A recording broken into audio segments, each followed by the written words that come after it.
Hello, this is rete के sir. कल के क्लास में हमने क्राइटेरिया कुछ लिए थे एनिमल किंगडम के क्लासिफिकेशन के। तो हमने लिया था the criteria second on the basis of body plan animals divided into the three main groups cell aggregate body plan. Second देखा था हमने blind side body plan and third देखा था tube within the tube. तो एक tube within the tube body plan है, again divided into the two subgroups on the basis of development. देखो, tube within tube body plan में elementary canal develop हो जाता है। तो elementary canal में माउथ या anus पहले कौन सा ऑर्गन ओरिजिनेट होता है, उस बेसिस पे ऑर्गेनिज्म के फिर दो टाइप बनते हैं, दो ग्रुप बनते हैं, Protostomia and Deuterostomia. The tube within the tube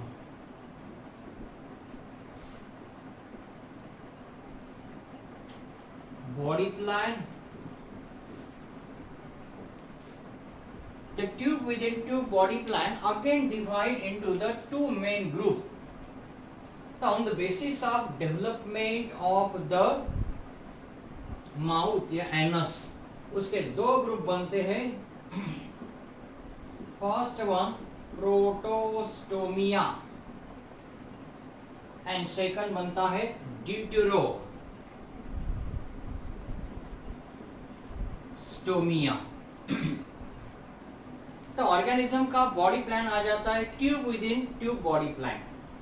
कल हमने देखा था एक पेन जैसा ये स्ट्रक्चर रहता है, पेन जैसा।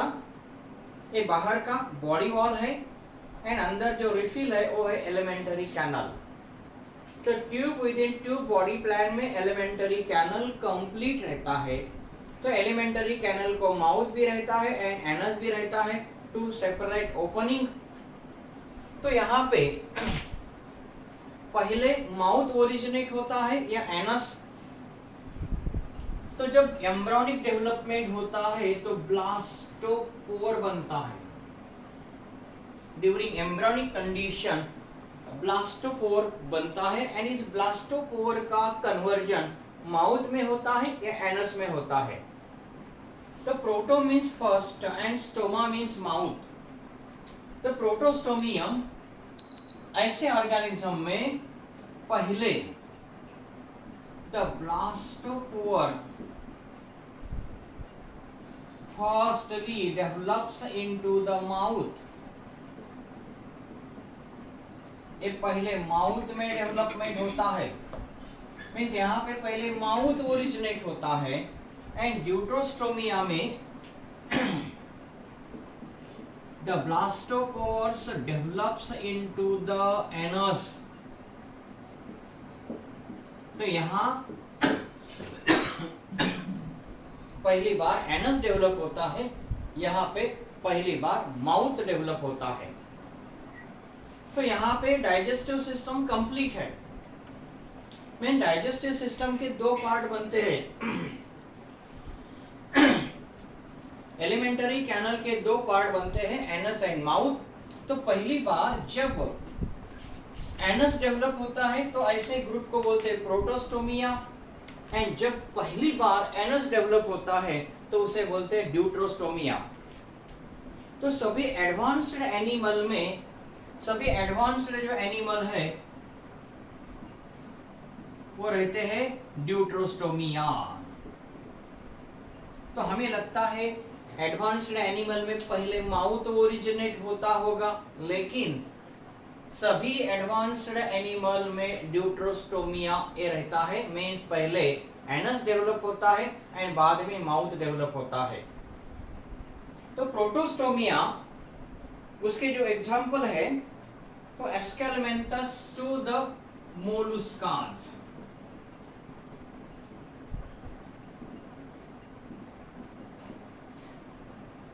तो Escalmenthus, Annelida, Arthropoda and the Molluscas, Aschelminthes, Annelida, Arthropoda and the Molluscas. इन सभी फाइलम में हमें प्रोटोस्टोमिया इस टाइप का डेवलपमेंट दिखाई देता है। तो ड्यूट्रोस्टोमिया जो है वही जो है एकाइनोडर्मेटा टू कॉर्डेटा, इसमें आ जाता है Echinodermata, Hemichordata and last one highly developed Chordata. इसमें ड्यूट्रोस्टोमिया आ जाता है। फिर tube within tube body के और भी ग्रुप बनते हैं on the basis of circulatory system. तो अभी आपने tube within tube body के फिर से दो ग्रुप बनते हैं, Protostomia and Deuterostomia on the basis of development of blastopore. Embryonic development में ब्लास्टोपोर का कन्वर्जन माउथ या एनस में होता है। जब पहले माउथ में होता है तो उसे बोलते हैं प्रोटोस्टोमिया, जब एनस में होता है तो ड्यूट्रोस्टोमिया। याद रखो सभी एडवांस्ड एनिमल में ड्यूट्रोस्टोमिया इस टाइप का रहता है। एंड एस्केलमेंथस से लेकर एस्केलमेंथस, एनेलिडा, आर्थ्रोपोडा एंड मोलुस्का में मिलता है प्रोटोस्टोमिया। तो ट्यूब यहाँ तक लिख लो, उसके बाद में हम आगे की तरफ जाएंगे।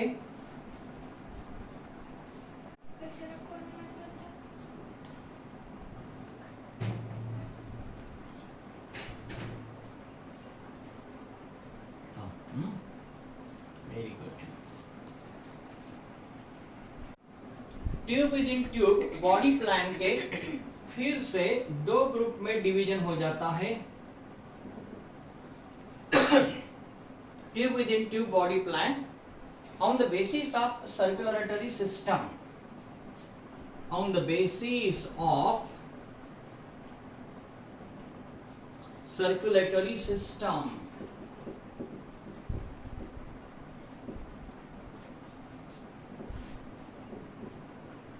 The animals again divide into the two main group. The first आ जाता है open circulatory system,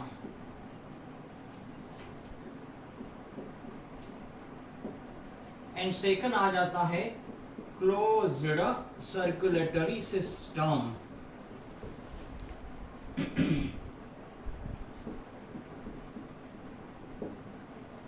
tube within tube body plan जिस ऑर्गेनिज्म है उसके फिर से दो ग्रुप में डिवीजन होता है on the basis of circulatory system.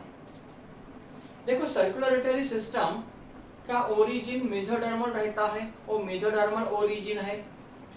And circulatory system mainly 3 component का बनता है। फर्स्ट वन हार्ट, जो ब्लड पंपिंग ऑर्गन है। सेकंड आ जाता है ब्लड, जो मीडियम का काम करता है। And third one blood vessel. तो सर्कुलरेटरी सिस्टम 3 कंपोनेंट का बनता है, heart, blood and blood vessel. तो इस पे on the basis of developmental stages इसके दो ग्रुप बनते हैं, open circulatory system and closed. तो ओपन सर्कुलरेटरी सिस्टम में ब्लड का सर्कुलेशन पार्टली ब्लड वेसल में होता है एंड पार्टली ओपन स्पेस में होता है। तो दोनों जगह पे सर्कुलेशन होता है, ब्लड वेसल में एंड ओपन स्पेस में। इस ओपन स्पेस को लैक्यूना बोलते हैं या हीमोसील बोलते हैं। Haem means blood, coel means cavity filled up with the blood. तो इसीलिए open circulatory system also called as the lacunar type of the circulatory system, also called as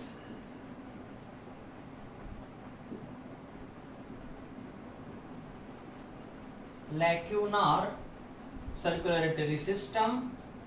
मैं short में लिखता हूँ lacunar circulatory system या open circulatory system। इसका definition आएगा, मैं पहले डायग्राम यहाँ पे स्केच करके दिखाता हूँ। देखो ये हार्ट है, तो यहाँ दो ब्लड वेसल है, इसे जनरली आर्टरी बोला जाता है। यहाँ पे ब्लड वेसल का डिवीजन रीडिवीजन नहीं होता, इसलिए दोनों ही ब्लड वेसल को यहाँ पे आर्टरी बोला जाता है। These are the heart, these are artery. And यहाँ पे एक ओपन स्पेस रहती है, एंड इस ओपन स्पेस में एक ब्लड सेल है, सॉरी ये हमारी बॉडी के सेल रहते हैं।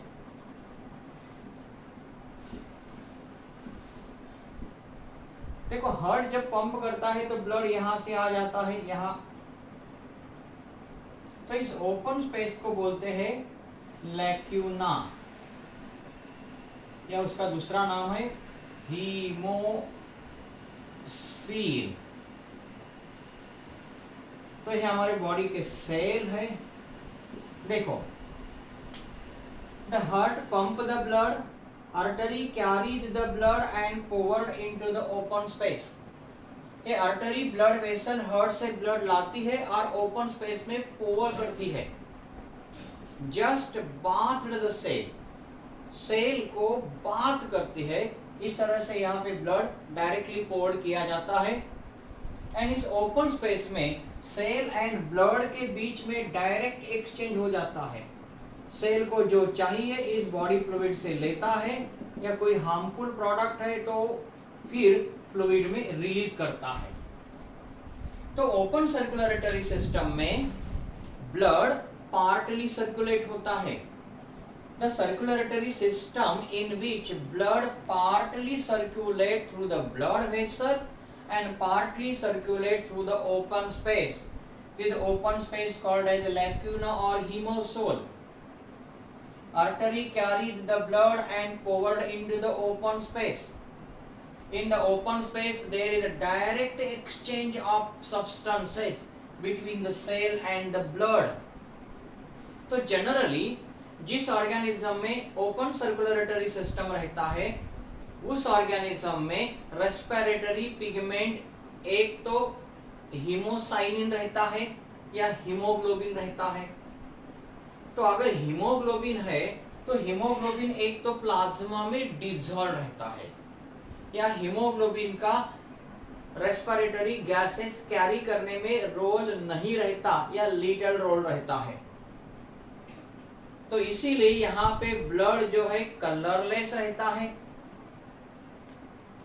जब प्लाज्मा में हीमोग्लोबिन डिसॉल्व है तो कुछ ऑर्गेनिज्म में ब्लड ब्लू कलर का रहता है, क्योंकि उनमें हीमोसाइनिन रहता है। तो हीमोसाइनिन से उसका ब्लड का कलर चेंज होता है, ब्लू कलर आ जाता है। तो जनरली अगर हमने देखा तो मोस्टली ऑर्गेनिज्म में blood is colourless due to absence of RBC, and haemoglobin little amount में रहता है, प्लाज्मा में डिसॉल्व रहता है। तो यहाँ पे ब्लड ओपन स्पेस से भी सर्कुलेट होता है एंड ब्लड वेसल से भी सर्कुलेट होता है। तो ओपन स्पेस में उसे थोड़ा ज्यादा रेजिस्टेंस यहाँ पे प्रोड्यूस होता है। तो सिंगल सर्कुलेशन के लिए यहाँ पे ज्यादा टाइम लगता है। एंड जनरली जो लोअर इनवर्टिब्रेट्स है, ऑल इंसेक्ट है, इन सभी में ओपन सर्कुलेटरी सिस्टम रहता है। ऑल इंसेक्ट, आर्थ्रोपोडा, मोलुस्कास, इन सभी ऑर्गेनिज्म में रहता है ओपन सर्कुलेटरी सिस्टम। तो मैं थोड़ा इसे लिखता हूं शॉर्ट में। The blood circulate through the, यहाँ पे दो जगह से सर्कुलेट होता है, through the blood and open space. Is open space called as the lacuna. In this blood is colorless। यहाँ पे ब्लड कलरलेस रहता है due to absence of RBC.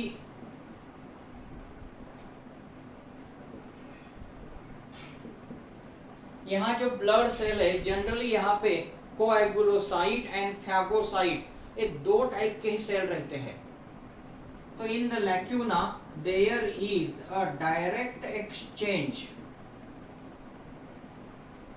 of substances between the cells and a body fluid.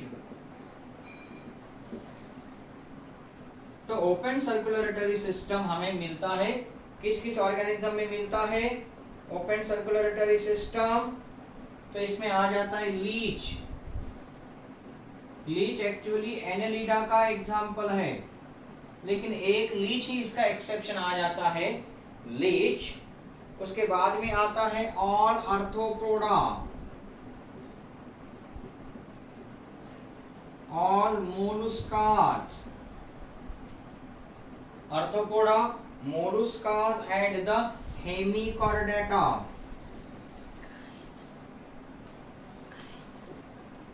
तो इन सभी organism में मिलता है हमें ओपन सर्कुलेटरी सिस्टम। लेकिन याद रखो, कुछ हमारे जो इंसेक्ट है वो सैंजियोहर्स है। सैंजियोहर्स में ऐसे इंसेक्ट जो एनिमल का ब्लड सक करते हैं and lives as a parasite, जैसे कि मॉस्किटो है, लीच है, वो तो हमें दिखाई देते हैं, वो तो हमें दिखाई देते हैं। क्या दिखाई देते हैं? ब्लड उसका रेड कलर का दिखाई देता है, क्योंकि वो ह्यूमन का ब्लड सक करते हैं। ओके, उसके बाद में हम कंटिन्यू करेंगे closed circulatory system. This system firstly discovered by William Harvey. तो William Harvey firstly discovered the closed circulatory system. नाम से पता चलता है the circulatory system in which blood completely circulated, blood completely circulates through the closed blood vessel। यहाँ पे blood completely circulate through the closed blood vessel, blood never circulate through the open space। यहाँ कहीं भी blood open circulatory mean open space से circulate नहीं होता। तो ये देखो हार्ट, तो यहाँ पे जो आर्टरी है उसका डिवीजन एंड रीडिवीजन होता है।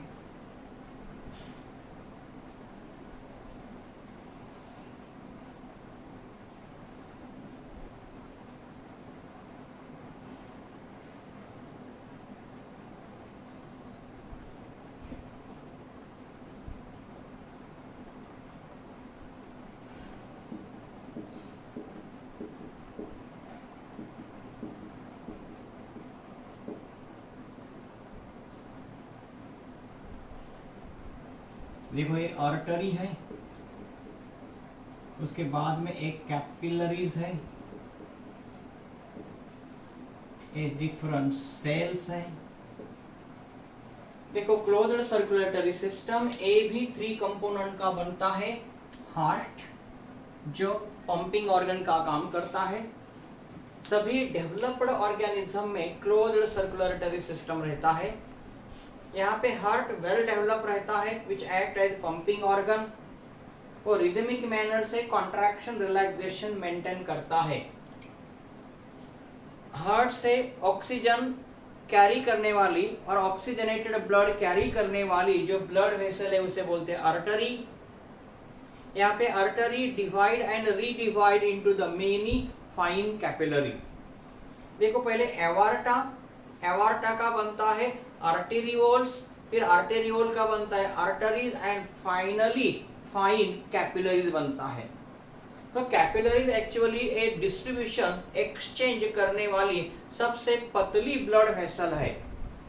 तो मेनी कैपिलरीज फिर यूनाइट हो जाती है, उसका बनता है वेन्यूल्स।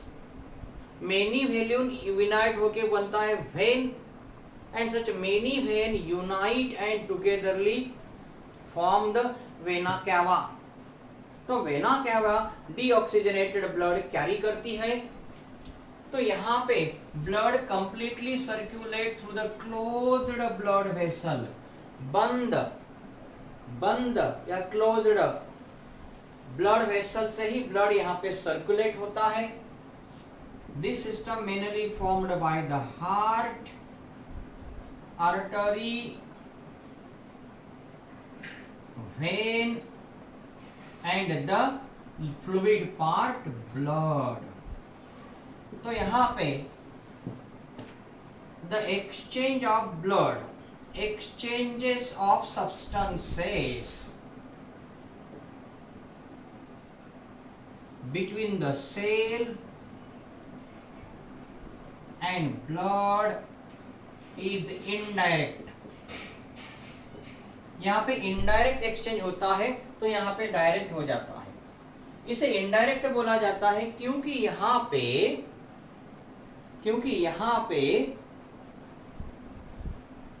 पे इनडायरेक्ट होता है. Means exchange of substances takes place between the wall of capillaries. यहाँ पे वॉल ऑफ कैपिलरीज से एक्सचेंज होता है तो यहाँ पे डायरेक्ट एक्सचेंज होता है सेल एंड ब्लड में. यहाँ पे डायरेक्ट एक्सचेंज आ जाता है, यहाँ पे इनडायरेक्ट एक्सचेंज आ जाता है. यहाँ पे ब्लड कंप्लीटली ब्लड वेसल से ही सर्कुलेट होता है, इसीलिए रैपिड है. This shows the rapid. यहाँ पे रैपिड और फास्ट सर्कुलेशन आ जाता है. एंड सभी हायर ऑर्गेनिज्म में डेवलप ऑर्गेनिज्म में क्लोज्ड सर्कुलेटरी सिस्टम रहता है. ऑल कॉर्डेट, सभी कॉर्डेट में क्लोज्ड सर्कुलेटरी सिस्टम रहता है. उसके बाद में मोस्ट एनिलीड्स, ज्यादा से ज्यादा एनिलीड में, इसमें एक्सेप्शन आ जाता है ओनली लीच. लीच ही एक ही एग्जांपल है जो ओपन सर्कुलेटरी सिस्टम दिखाता है. बाकी almost Annelida shows the closed circulatory system. And सभी मोलस्कास ओपन सर्कुलेटरी सिस्टम दिखाता है. यहाँ पे एक एक्सेप्शन आ जाता है octopus. The octopus shows only closed circulatory system. इस शॉर्ट दोनों का डिफरेंस आ जाता है, इतना नोट कर लो. इसके बाद में हम आगे जो भी क्राइटेरिया है, आगे क्राइटेरिया में कंटिन्यू करेंगे.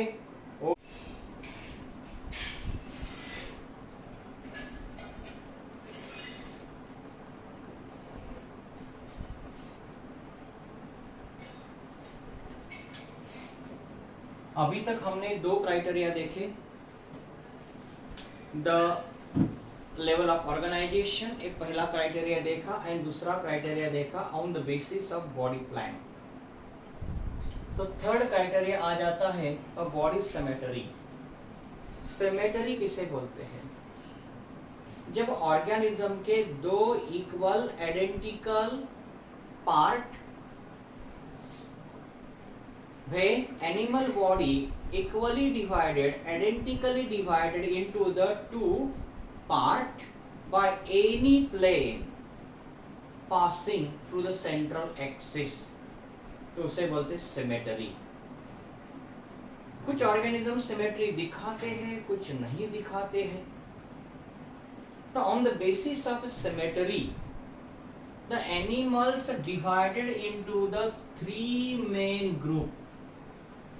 तो एनिमल्स के मेनली 3 ग्रुप बनते हैं on the basis of symmetry. तो फर्स्ट आ जाता है एसिमेट्री.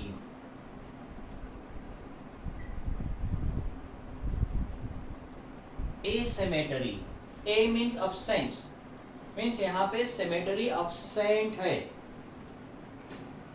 व्हेन एनिमल, देखो जब एनिमल की बॉडी इर्रेगुलर शेप की रहती है, उनको डेफिनाइट शेप नहीं रहता. कौन से भी एक्सिस से अगर उसका बॉडी को हमने कट कर लिया, डिवाइड कर लिया, तो उसके आइडेंटिकल पार्ट नहीं बनते. When animal body does not divided into the two identical wholes by any plane passing through the central axis, such organism called as asymmetrical organism. तो asymmetrical organism का एग्जाम्पल आ जाता है फाइलम पोरीफेरा, जो primitive phylum है. Porifera का body का shape definite नहीं रहता। अमीबा, पोरीफेरा, ये जो ऑर्गेनिज्म है ये एसिमेट्रिकल दिखाते हैं। तो asymmetrical when animal body does not divides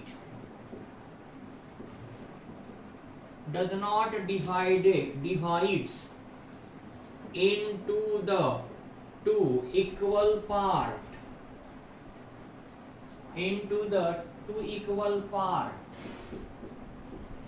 by any plane passing through the central axis,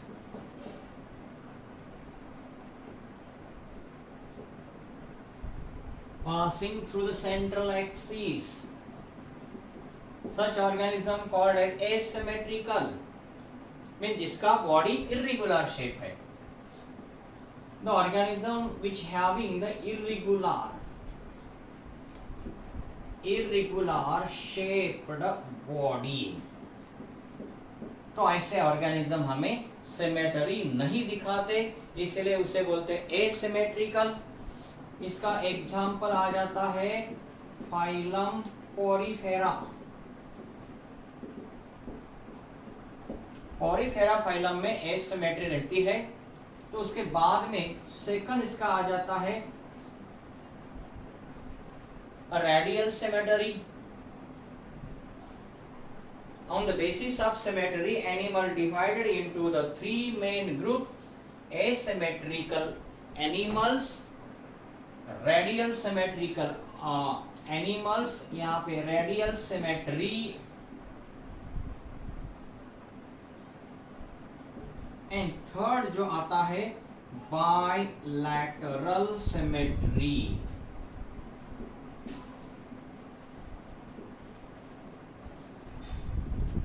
देखो radial symmetry, when animal divided into the two or more equal part, जब organism के दो या दो से ज्यादा इक्वल आइडेंटिकल पार्ट बनते हैं, when passing through the any plane passing through the radius, radius को पार करने वाला जो प्लेन है, एक्सिस है, तो ऑर्गेनिज्म के दो या दो से ज्यादा लॉन्गिट्यूडिनल, ट्रांसफर या वर्टिकली अगर डिवाइड किया तो भी उसके दो पार्ट बनते हैं। ऐसे ऑर्गेनिज्म को बोलते हैं रेडियल सिमेट्री। जनरली ऐसे ऑर्गेनिज्म की जिसका बॉडी स्फेरिकल शेप्ड है, सर्कुलर शेप्ड है, तो ऐसे ऑर्गेनिज्म रेडियल सिमेट्री दिखाते हैं। रेडियल सिमेट्री, इसे सर्कुलेटरी सिमेट्री भी बोलते हैं। when animal body divides into the two or more identical or equal part by any plane passing through the radius and central axis, such organism called as the bilaterally symmetrical organism, and generally यहाँ पे उसका body कैसा रहता है, they having the spherical shaped, उनका body spherical shaped रहता है। ऐसे ऑर्गेनिज्म को हम बोलेंगे स्फेरिकल शेप्ड। तो देखो मैं यहाँ पे एक डायग्राम स्केच करके दिखाता हूँ। ये स्फेरिकल शेप्ड है। अगर हम उसे लॉन्गिट्यूडनली कट करते हैं तो दो आइडेंटिकल पार्ट बनेंगे। अगर ट्रांसफरली भी कट करते हैं तो भी उसके अब ऊपर का एंड नीचे का पार्ट बनेगा, और वर्टिकली भी कट करते हैं तो उसके आइडेंटिकल पार्ट बनते हैं, तो उसे बोलते हैं रेडियल सिमेट्री।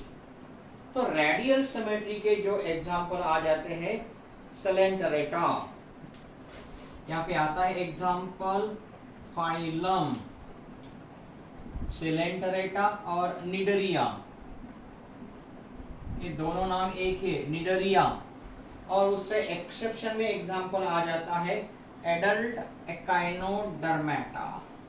ये अच्छी तरह से याद रखना है, learn by the heart. Adult echinodermata, ये एग्जाम्पल आ जाता है एकाइनोडर्मेटा। ये अच्छी तरह से याद रखना है, लर्न बाय द हार्ट। तो इसमें रहता है रेडियल सिमेट्री। तो इसमें एक्सेप्शन आ जाता है, बाद में देखेंगे हम इसका एक्सेप्शन। एन एग्जाम्पल टीनोफोरा, देखो निडरिया, टीनोफोरा एंड एक्सेप्शन में एग्जाम्पल है एकाइनोडर्मेटा। ये अच्छी तरह से याद रखना, इस पे क्वेश्चन आ जाते हैं। तो फिर रेडियल सिमेट्री का एक मॉडिफिकेशन आ जाता है, इसका ही मॉडिफाइड फॉर्म आता है biradial symmetry. Biradial symmetry, ये biradial symmetry radial symmetry का ही मॉडिफिकेशन है। यहां भी ऑर्गेनिज्म का जो बॉडी है वो स्फेरिकल शेप रहता है, ये देखो सेंट्रल एक्सिस, लेकिन यहाँ पे दो अपेंडेज स्ट्रक्चर है, देखो ये बाहर के टेंटेकल स्ट्रक्चर रहते हैं अपेंडेज लाइक। तो इसीलिए इसके अगर दो पार्ट बनते हैं तो यहाँ पे एक्सेप्शन क्या आ जाता है, देखो ये ए पार्ट है, ए बी, फिर ए सी और डी। तो यहाँ पे ए बी सी और डी ये सभी इक्वल है, A is equal to the B, B is equal to the C and C is equal to the D, सभी आइडेंटिकल रहते हैं। तो यहाँ पे अपेंडेज है, तो इसीलिए A is not equal to the B but B is equal to the C. तो ये दोनों एडजेसेंट पार्ट आइडेंटिकल नहीं रहते, लेकिन उसके अपोजिट पार्ट आइडेंटिकल रहते हैं। बी एंड सी ये आइडेंटिकल है क्योंकि दोनों में अपेंडेज है, ए एंड बी आइडेंटिकल नहीं है। तो रेडियल सिमेट्री जो है, रेडियल सिमेट्री हमें ओनली टीनोफोरा में दिखाई देता है। टीनोफोरा, फाइलम टीनोफोरा में हमें बाय रेडियल सिमेट्री दिखाई देती है। ऑर्गेनिज्म के कौन से ही दो ही पार्ट सेम रहते हैं, एक तो ए एंड डी ले लो without appendage, and C and D, ये दो पार्ट सेम रहते हैं लेकिन एडजेसेंट पार्ट सेम नहीं रहता। तो बाय रेडियल सिमेट्री ए रेडियल सिमेट्री का ही मॉडिफिकेशन है, एंड ये मॉडिफिकेशन हमें ओनली दिखाई देता है टीनोफोरा। ये भी अच्छी तरह से लर्न करना हो, ध्यान से रखो, क्योंकि एग्जाम में बहुत से क्वेश्चन आ जाते हैं। टीनोफोरा शोज हम जनरली यहाँ पे भी लिखा है तो हम डायरेक्ट बोल देते हैं रेडियल सिमेट्री, लेकिन टीनोफोरा में बाय रेडियल सिमेट्री रहते हैं। ये लर्न बाय हार्ट, अच्छी तरह से याद रखो। एंड उसके बाद में आ जाता है bilateral symmetry. When organism divided into the two identical part by only one plane, by एक ही plane से जो longitudinally एक्सिस से पास हो जाता है, ऑर्गेनिज्म के दो ही आइडेंटिकल पार्ट बनते, जैसे ह्यूमन, अगर हमने ह्यूमन को यहाँ से कट कर दिया तो दो आइडेंटिकल पार्ट बनेंगे लॉन्गिट्यूडनली। अगर ऐसा ट्रांसफरली कट कर दिया तो नहीं बनेंगे, क्योंकि यहाँ पे हेड है, नीचे हेड नहीं है। तो बायलैटरल सिमेट्री, यहाँ पे एक ही सिमेट्री एक ही एक्सिस से दिखाई जाती है। When animals divides into the two identical part by only one axis, by only one a longitudinal axis, only longitudinal axis passing through the center, passing through the center, called as the bilateral symmetry। देखो human का example है, मैं human बना रहा हूं, देखो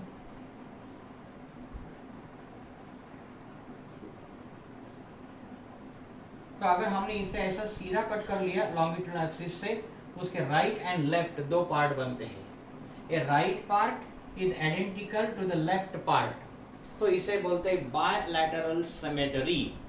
तो सभी हायर ऑर्गेनिज्म में बायलैटरल सिमेट्री रहती है, प्लैटीहेलमिन्थस से लेकर कॉर्डेटा तक। उसका एग्जांपल है फाइलम प्लैटीहेलमिन्थस,